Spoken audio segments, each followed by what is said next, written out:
Hello বন্ধুরা, আজকে আমার কাকার বাৎসরিক, তো এখানে রান্না বান্নার আয়োজন করা হয়েছে। দুটো রান্নার লোক রেখেছি। এই যে এটা একটা রাঁধুনি রেখেছি, না এটা রাঁধুনি, মেন রাঁধুনি এটা, আর হেল্পার। ওই যে টাকা যদি মনের মতো না পেয়েছি বরং চল্লিশ পড়বে দিতে।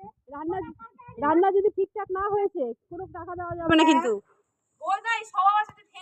এই যে রান্না ঠাকুর, এটা হচ্ছে ঠাকুর, এটা ঠাকুরান, এটা ঠাকুরান, এটা ঠাকুরের পাশে থাকবে। এই যে ঠাকুরানি, হ্যাঁ, উনি একটু ঠাকুর একটু চা খেয়ে রেস্ট নিচ্ছে, তো ওনার বউ একটু রান্নাটা করছে। এই যে হেল্পারটা নিয়ে এসছি। এই হেল্পারটাকে যদি আপনারা কেউ নেন তাহলে নাম্বার দিয়ে দিব, এই মালদা শহরেরই আছে, নাম্বার দিয়ে দিব, তাহলে যোগাযোগ করে নেবেন। আর এই রান্না ঠাকুরের বাড়ি হচ্ছে ফারাক্কা। যারা যারা কন্ট্যাক্ট নিতে চাই আমাকে কমেন্ট করবো, আমি নাম্বার দিয়ে দেবো সবার।